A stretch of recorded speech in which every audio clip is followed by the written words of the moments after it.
allí está el palacio en el que se casó, allí está todo, pero está oculto, debajo de aquellos matojos. Estos dos son otros dos talibanes que cuando te ven, pues les hace mucha ilusión y quieren hacerse foto contigo. Más talibanes, otros 3 talibanes, que estos son en concreto los que me llevaron, los que me guiaron hasta Balj. Una persona, un tayiko, que se puso al servicio de los talibanes, me decía, al hablar de Shah Massoud, aquel hombre que hemos dicho, el mujahidín apuesto, aquel que luchaba por la libertad del pueblo afgano, me decía, yo soy talibán, pero ante todo soy tayiko. Y Ahmad Shah Massoud es el mejor afgano que ha existido en la historia de Afganistán. Y Ahmad Shah Massoud luchaba en contra de los talibán. O sea, ahí estamos viendo perfectamente cómo yo soy tayiko, pero muchísimo antes que ser afgano. Yo soy tayiko, es mi sangre, es mi raza, es mi etnia. Y eso es lo que me define. Y yo puedo trabajar, puedo apoyar, puedo votar, lo que sea, pero yo soy tayiko. Como les decía, ese tayiko me acompañó a Balj para poder, quiero decir, era un talibán, era un trabajador de los talibanes, me acompañó allí para que fuera un poquito más fácil, porque tuve una serie de problemas en el camino. Y fui devuelto y vuelto a devolver de Mazar-e-Sharif a Balj 4 o 5 veces. Ya me cansé y dije, mira, que alguno de vosotros venga conmigo porque me están devolviendo y no voy a hacer más viajes, no voy a pagar más taxi, media hora de viaje entre Mazar-e-Sharif y Balj. Se ofreció venir conmigo desinteresadamente. Me dijo, tú si me quieres dar algo me lo das o no me lo das, pero yo voy simplemente por ofrecer un servicio. Se vino conmigo y me enseñó aquella ciudadela, aquel lugar que para mí es uno de los lugares más especiales de toda Afganistán. Allí estoy, de nuevo, en lo alto de la ciudadela de Balj, en la que se casó, sin ir más lejos, Alejandro. Más lugares dentro de las murallas de Balj, aquel talibán del comando Osmani, que vino a ver qué estábamos haciendo por allí, esas personas que estaban subidas en la muralla, quiénes eran, pidió la identificación, pidió el salvoconducto, preguntó una serie de cosas y sin ningún problema. Vemos las mujeres como van en Afganistán, en Balj, que es una provincia norteña, relativamente más abierta que las otras provincias, y aún así van todas las mujeres con burka. Además coincidió que el día que yo fui a Balj era el día oficial de que las mujeres salieran a la calle. Por lo tanto, sí, no es broma, o sea, hay un día oficial en que las mujeres pueden salir juntas a la calle o al parque, con burka, pero bueno, van juntas a sentarse en el césped. El resto de días no pueden salir. Y en esta imagen, pues estoy en el Ministerio de Cultura de los talibanes intentando conseguir ese salvoconducto. Simplemente porque vean cómo es aquel lugar, un poquito de perspectiva.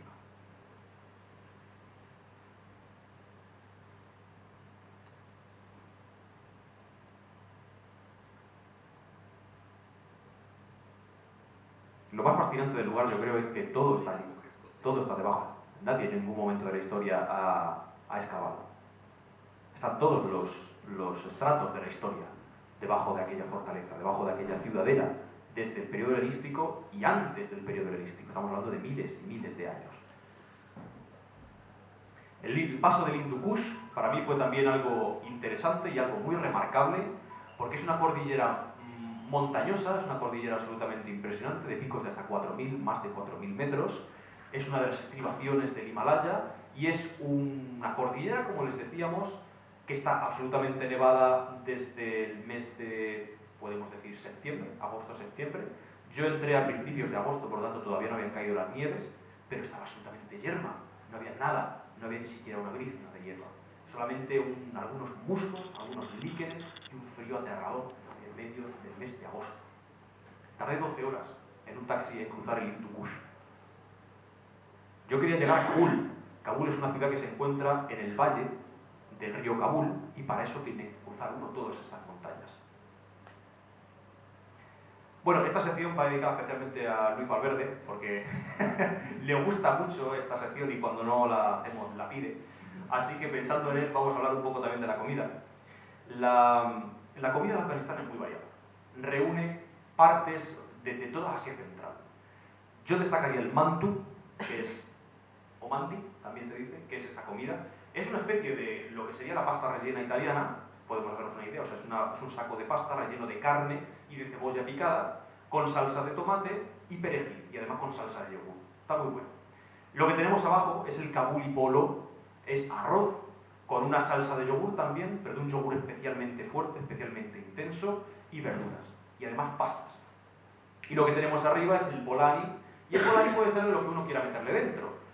Es como el borek turco, puede ser de patata, ese era de patata en concreto, puede ser de carne, puede ser de pescado, etc. Luego hay también, obviamente, puestos de comida callejera, como esto se llama bargar, es una especie de shawarma, una especie de kebab, lo que conocemos aquí por kebab, con patatas fritas, una comida callejera. El pollo asado, pero bueno, es algo que se conoce es más o menos como el de aquí, cambiando las especias. Pero lo que sí es llamativo es eso. Eso es el kurut. El kurut es yogur seco. En muchas zonas de Afganistán todavía no hay electricidad. No pueden conservar yogur. Por lo tanto, lo que hacen es desecarlo, salarlo al extremo, por lo tanto, resulta una piedra, que al fin y al cabo es yogur, pero seco y salado. Y eso se lo comen con el té. Ese es el kurut afgano. Y bueno, Kabul es la capital de Afganistán, es el corazón, aquello que el poeta Tabrizi, el poeta afgano, bueno, era iraní, pero tenía también familia afgana, dijo que Kabul era una de las ciudades más bellas del mundo en aquella Edad Media, y dijo que sobre sus tejados había 1000 soles espléndidos, y que, decía que sobre sus tejados había un sinfín de lunas espléndidas y que tras sus muros se ocultaban otro tanto de soles espléndidos, y a través de, cogiendo esta frase, este verso de este poema, se ha hecho una película y se ha hecho un libro que se llama 1000 soles espléndidos, precioso, recomendable, sobre Afganistán. Y es una ciudad absolutamente, no sé cómo definirla, ni siquiera. Me recuerda mucho a las imágenes de las favelas de Brasil, a las imágenes de la pobreza absoluta en algunas zonas de la India, casas que se sobreponen a otras casas antiguas, subiendo por la montaña rocosa, un río que es el río Kabul absolutamente contaminado, pestilente, lleno de basura, pero que tiene también su vida. No todas las mujeres en Kabul, en la capital, no todas las mujeres van con burka. Vemos aquí 2 chicas que van con su túnica y van con un hijab solamente. Es una de las zonas más pobres, ven ustedes las casas que hay ahí.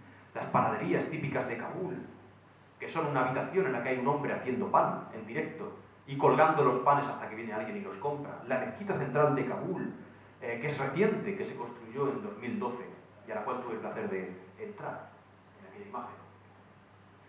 Ese es el río Kabul y me gustaría que se quedaran con esa imagen del río Kabul, porque después vamos a ver algo especialmente doloroso que pasó en esa misma orilla, muy cerca de allí.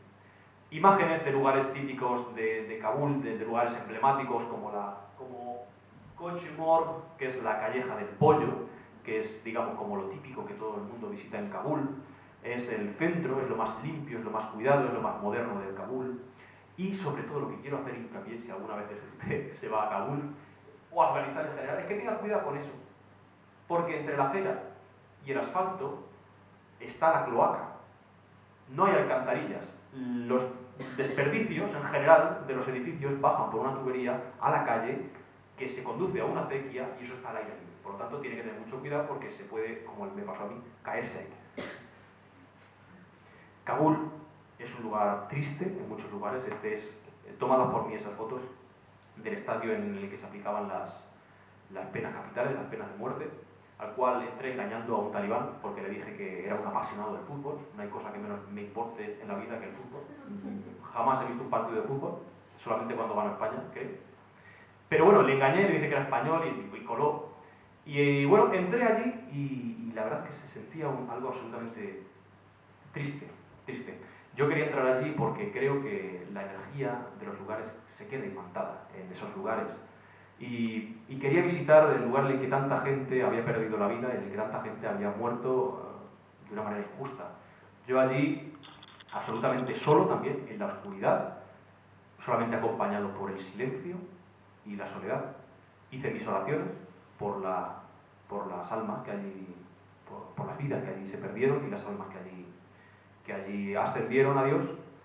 Y bueno, viví un momento muy íntimo, viví un momento muy doloroso, pero también muy bonito, en la soledad del Estadio Ghazi, en esas mismas porterías en las que murió Zarmina, en las que murieron tanta gente. Ese es el Estadio Ghazi actualmente, con las banderas de los talibanes. Esa es la puerta que da paso al campo del Estadio Ghazi, con el alambre de espino por encima, todavía de la era de los talibanes, de la época del primer gobierno talibán, para que los condenados, los prisioneros, no huyeran, porque alguien podría salir corriendo, escaparse de los disparos, escalar la verja y salir corriendo a la calle y búscame. Por eso está el alambre. Y fuera del Estadio Palacio Gazi, el lugar en el que tanta gente murió, un graffiti que dice «Amo la paz». Bamiyan es una de las últimas ciudades que vamos a ver, ya queda muy poco. Bamiyan es la ciudad de los budas gigantes. Yo no sé si ustedes tienen en la mente aquellos budas, porque por desgracia la memoria humana es muy frágil, pero en 2001 los talibán dinamitaron dos figuras de Buda, una de 50 y tantos metros de altura y otra de 30 y tantos metros de altura, que tenían 1500 años de edad, que eran reminiscencias de un pasado, budista, absolutamente esplendoroso que pasó en Afganistán, un país que fue primero budista antes que islámico y que destruyeron por ser ídolos, según ellos, en contra del Islam. Una ciudad fría, llena de cuevas, como esta, por el que pasa el río Bamiyan, del mismo nombre, y que tiene unos acantilados en los que se encontraban los budas. Es la ciudad de los trigales, es la ciudad de los cereales. Ustedes me ven, yo iba así vestido, nadie sospechaba que yo no era afgano. Es la ciudad sobre todo de los budas, pero también es la ciudad de los gritos. Es los restos de una antigua ciudad que en la Edad Media Gengis Khan y las hordas asesinas de los mongoles destruyeron, y se llama la ciudad de los gritos porque muy, muy, muy lejos oían de noche los gritos de la gente que moría a manos de los mongoles. Se quedó con ese nombre, la ciudad de los gritos, y actualmente es una ciudad fantasma, en ruinas, al lado de lo que hoy es Bamiyan. Y sin duda esto es el alma, o era el alma de Bamiyan. No lo he dicho, pero ustedes ven ahí agujeros en el acantilado de los budas, que eran las cuevas en las que vivían los monjes budistas en época de monzón, porque en época de monzón, en época de lluvia, en época desfavorable, ahora en Bamiyan hay 27 grados bajo cero, no podían salir a predicar, no podían salir a hacer nada, vivían ocultos en las cuevas. Esas cuevas siguen existiendo y siguen muchas de ellas adornadas con motivos budistas ya muy, muy deteriorados. Y estos budas, fíjense en la altura que tiene el Buda, aquí hay una persona, este es el Buda pequeño, y este es el Buda grande, fíjense las personas en el pie, el tamaño que tenía el Buda de 1500 años y del que actualmente solamente queda esto. En 2001, en marzo, antes del atentado de las Torres Gemelas, con dinamita, acumulando dinamita y más dinamita y más dinamita, usando como mano de obra a los azaras, porque si les explotaba, al fin y al cabo, eran escoria que se podía asesinar libremente sin ningún tipo de problema, destruyeron los grandes budas de Bamiyan. Del gran Buda no queda nada, absolutamente nada, solamente un pie, y del segundo Buda solamente queda la silueta, algo muy tenue, nada. Sin embargo, uno puede subir a las entrañas del Buda y desde lo que era la cabeza del Buda contemplar el valle de Bamiyan, en ese lugar que es triste. Y yo creo que como hemos dicho antes, si la energía de los lugares queda en los lugares, desde luego en Bamiyan la energía es muy triste. Y a los pies de los Budas yo sentía por lo menos, que estaba en un lugar de muerte. Sentía como si los Budas hubiesen tenido vida, como si los Budas en algún momento de la historia hubiesen podido sentir el dolor de verse destruidos, el dolor de verse aniquilados tras siglos, tras casi milenios de presencia en el valle de Bamiyan. Ese es el sentimiento que uno siente a los pies de los Budas. Se acabó la aventura afgana y yo voy ahora a hablar de los problemas de Afganistán. Muy brevemente, son unas poquitas diapositivas solamente, pero creo que es de justicia hacer referencia a eso. Mucha gente que yo conozco que ha ido a Afganistán dice, bueno, es que los medios solamente dicen cosas malas, pero los talibanes son muy buena gente, pero te ayudan mucho, pero es que Afganistán es muy bonito. Sí, Afganistán es muy bonito, pero que haya lagos en Afganistán y que haya nieve no significa que no haya problemas. Claro, es que te dicen, no, Afganistán es muy bonito, mira, he ido a un lago muy bonito. Sí, pero es que los problemas los tiene la gente, no los lagos.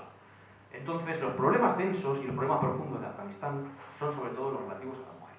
Y yo quería presentarles a Farhunda. Farhunda es una mujer que en 2015, hace nada, fue acusada en una de las mezquitas de Kabul de estar profanando el Corán, es decir, se le acusó de quemar páginas del Corán. Después se vio que era mentira, que era una mujer que tenía problemas psicológicos, tenía un leve retraso, y que estaba quemando otra cosa que no eran páginas del Corán. Pero bueno, poco importa, porque lo que hicieron fue lincharla entre una multitud, la apalearon, la lapidaron, y después de lapidarla, le prendieron fuego. Y después se demostró que era inocente. Pero bueno, no pasa nada, en Afganistán no pasa nada. Lo que ustedes ven ahí es el lugar del último reposo de Farhunda, en el que después de ser lapidada y después de ser linchada por esa turba de salvajes, fue prendida a fuego y se consumió. Al entierro de Farhunda solamente pudieron acudir mujeres, se le prohibió la entrada a cualquier varón, inocente o culpable, y su ataúd fue llevado a hombros de sus compañeras, de sus vecinas y de sus amigas hasta el cementerio. Esto pasó en 2015, en Kabul. O sea, no estamos hablando de una aldea perdida en el año 1830. Es 2015 en la capital de Afganistán, en el lugar más progresista de Afganistán. Esa es Farkhunda y esa es su historia. La última diapositiva. Esto me lo dijo a mí una amiga afgana. Esta amiga afgana se llama Shiva, yo perdí el contacto con ella, pero espero que le vaya muy bien en su vida. Y me dijo esto en cuanto le comenté o le pregunté sobre la situación de vida de las mujeres en el gobierno talibán. Me dijo algo que, si me permiten, lo voy a leer en persa y después lo voy a traducir, aunque venga ahí traducido. Me dijo una frase que se me quedó grabada, que es: "Benazar man hich dini bartar az bashar nist ba bashar kamiltarin dini ast que jehon taknon shanakhte ast". En mi opinión, ninguna religión es superior al hombre, y la humanidad es la religión más perfecta que el mundo ha conocido. Y después dijo algo que a mí me puso los vellos de punta, que es: "Man hatta nemidanam che ihsasi doram, ama uمیدوارم زیرا داشتن امید همه چیزی را زیبا می‌کند. سعی می‌کنم حتی در بدترین شرایط از زندگی لذت ببرم، چون گذر زمان دیگر تکرار نمی‌شود". No sé ni siquiera qué siento en respuesta a la pregunta de qué sientes, de que no te dejen estudiar. No lo he dicho, las mujeres no pueden estudiar en Afganistán después de los 12 años. Pero espero, porque tener esperanza hace todo más hermoso. Intento, hasta en las peores condiciones, disfrutar de la vida, pues el tiempo que pasa jamás volverá. Tenía 18 años en ese momento, pero era mucho más madura que muchas personas de 40 aquí. Simplemente por recomendar algunos libros, si ustedes quieren entrar en la realidad del mundo afgano: Cometas en el cielo, Mil soles espléndidos, del mismo autor, Khaled Hosseini, un afgano, y que retratan de una manera desgarradora la sociedad y la realidad y el paso de la historia en Afganistán. El primero en ojos de los niños, el segundo en ojos de las mujeres. Y una película que no trata la historia de Afganistán, pero trata la de Irán, muy similar, trata la revolución de Khomeini y todos los crímenes contra la humanidad que se llevaron, que es La verdad de Soraya M., en el que una mujer inocente, igual que Farkhunda, que hemos visto antes, fue lapidada. Es una historia real. Soraya Manutzer murió en el año 1986, el 15 de agosto, lapidada por su pueblo, por ser acusada tras ser acusada por su marido Orban Ali de adulterio. Con esto acabo simplemente a remarcar que no se dejen ustedes llevar por la corriente absolutamente repugnante de Occidente de querer lavar la cara de los talibanes. Bueno, como perdieron los americanos Afganistán, ya que lo hemos perdido, vamos a decir que los que se han quedado no son tan malos. No, son malos, son muy malos. No dejan estudiar a las mujeres, no dejan salir de la calle a las mujeres. Solamente tuve una conversación con una mujer en Afganistán, con una, y me dijo: todo lo que te cuenten los talibanes es mentira, todo. Yo estaba apuntada a clases de dibujo, y cuando llegaron los talibán me echaron de clase, y desde entonces llevo esperando a volver a poder seguir aprendiendo cómo dibujar. Me dijo: apenas dibujé unas cosas, nada es de importancia. Me enseñó unos dibujos que eran fotografías, de un realismo absoluto, y había dibujado 3 veces. Me dijo: te están mintiendo. Las mujeres no podemos estudiar. Te dicen los talibanes que sí, nosotras no podemos estudiar, solamente hasta los 12 años. La situación de aquí es absolutamente incompatible con cualquier derecho humano de las mujeres y de las personas en general. Tenemos prohibido todo. Y a esa chica yo le compré una pintura que os voy a enseñar, que no la hizo ella, porque sus pinturas eran de un realismo fascinante, sino que era una pintura hecha por una niña, más pequeña. Yo no sé si la ven, pero creo que sí. Yo la compré en Bamiyan, en la ciudad de los Budas, y se puede ver, para que no lo vea, a una niña musulmana, afgana, con su pañuelo y su vestido tradicional afgano, en medio de un lugar oscuro, negro, en el que hasta la hierba es mustia, es blanca, ni siquiera es verde, sin ningún tipo de referencia alrededor más que una puerta. Tras la puerta hay luz, hay vida, hay color, hay esperanza, pero le impide el paso a ese lugar de esperanza un gran candado que cierra un enorme y descomunal cerrojo. Esto lo pintó una niña afgana de Bamiyan y esto lo compré yo a esa chica. A una mujer, una chica de 18 o 20 años, que decía que todo en Afganistán estaba prohibido para las mujeres y que no exageraba nada. No exageraba nada. Este es el mensaje que me dio esa chica. La voz de las mujeres en Afganistán, en Irán y en muchos rincones del mundo islámico y árabe no importa nada. Pero yo cogí su voz y la